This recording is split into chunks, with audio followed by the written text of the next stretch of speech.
պատգամավոր Դավիթ Գալստյանի կալանավորման մասին հայտնեցին, ինչ վերաբերմունք ունենք առհասարակ այս գործընթացի վերաբերյալ եւ հենց Դավիթ Գալստյանի կալանավորման։ Ես կարող եմ ենթադրել, որ քննչական կոմիտեի կողմից հայտարարված 16 կալանքի ներկայացվածների մեծամասնությունը հաստատ կալանքի որոշում են տալու, որովհետև Փաշինյանի կողմից իջեցվել է ցուցում եւ իրենք այդ ցուցումը կատարել չեն կարող։ Սրբազանի պարագայում մենք տեսանք, որ մակագրվել է այնպիսի մի դատավորի, որից որևէ բան ակնկալել հնարավոր չէ։ Ես նույնիսկ կարող եմ ասել, որ չեմ հավատում, ես նույնիսկ կարող եմ ասել, որ երբ այդ մասին լուրը տարածվեց,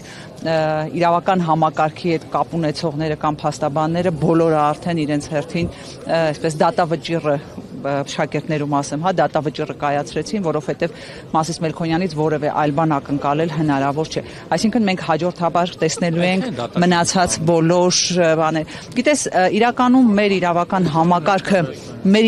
համակարգը այնքան են ապականել, որ ակնկալել, որ եւ քննչականից եւ դատարանից օրենքին համապատասխան որևէ որոշում կլինի, միամտություն կլինի, որովհետեւ հենց ամբողջ գործը, որ մենք տեսնում ենք, ինքը իրավական process-ի հետ որևէ կապ չունի։ Մենք տեսնում ենք, որ ապացույցները, որպես ապացույց ներկայացվող, չգիտեմ, խոզարկության արդյունքները կամ այն փաստաթղթերը, որոնք որ իրենք հրապարակում են, իրենց մեջ հակաիրավական որևէ տաշ չեն պատկերապարունակում։ Այսինքն իսկ ձայնագրությունները, գիտեք, ես չեմ վստահում այս իրավապահ համակարգի կողմից հրապարակված որևէ ձայնագրություն։ Իսկ թղթի պլանը, գիտեք, դա զավեշտ է, անկեղծ եմ ասում, այդ հեղաշրջման պլանի մասին է, չէ՞ խոսքը։ Չեք կարողանում հեղաշրջումը, լավ պլան չեք գծում, թե լավ մեյքերներ չունեք։ Եթե մենք խոսում ենք այն պլանի մասին, որը որ Երևանից հրապարակվել էր, որը այսօր պարզվեց, որ 2024 թվականին էր վերաբերում, ինձ համար եկեք սկսենք նրանից, որ այդ պլանը հիշեցնում էր 2018 թվականի պլանը եւ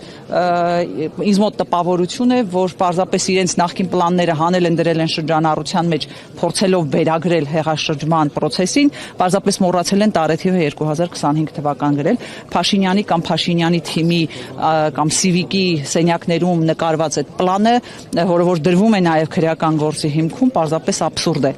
Հետևաբար այս process-ը իրավական չէ եւ ես այսօր մի անգամ եմ դա ասել, ես շատ եմ ցավում, որովհետեւ սրանով անլրջացնում են իրավական համակարգը ու նաեւ պետությունը։ Իրենք հավերժ չեն, բայց արդյունքում մեր իրավական համակարգի նկատմամբ վերաբերմունքը վստահությունը այնքան ցածր է եւ կասեի 0 է, որ մեզանից մեկը այսօր չի փորձում նույնիսկ հավատալ իրենց կողմից հրապարակած այդ ձայնագրությանը։ Հասկանում եք, երբ որ դու չես հավատում համակարգին, չես կարող հավատալ համակարգի կողմից էլ ներկայացված փուլերին։ Նայելով թե ընդդիմությունի գործողություններ անում եւ ինչպեսի ենթադրյալ պլանները մշակում, ինչ պլանները մշակում, ոնց որ թե լավ հավերժ է միսում։ Եթե խոսքը վերաբերում է այդ քո նշած հեղաշրջման պլանն ես նշում, ապա ես շատ կասկածում եմ, որ դա անդիմության շրջանակներում մշակված ինչ-որ պլան է եղել, բայց հարցը հետեւյալումն է, այո, դուք կարող եք մեղադրել անդիմությանը, որ մինչ այժմ Փաշինյանը իշխանության է, եւ ես ինքս էլ ինձ վրա վեշտում եմ այդ մեղքը, նաեւ իմ մեղավորությունն է, որ մինչ այժմ Փաշինյանը եւ իր թիմակիցները իշխանության են եւ մենք ականատես ենք լինում այս process-ներին։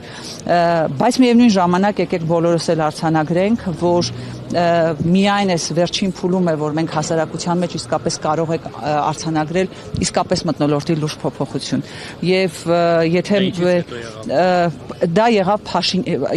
ես չեմ կարող դա վերագրել ընդդիմությանը եւ դա պարզապես կարող եմ ասել, որ Փաշինյանի հիստերիկ վարքագծի հետևանքն է։ Եվ մարդիկ ի վերջո կարողացան օբյեկտիվորեն գնահատել Փաշինյանի եւ գործողությունները եւ այն ինչ որ կարելի է Փաշինյանից սպասել։ Հիմա իրականում մթնոլորտը բոլորովին այլ է եւ ես կարծում եմ սա ճիշտ պահն է սկսել քննարկումներ եւ կատարել ճիշտ գործողություններ։ Ինչ քննարկումներ, պանելային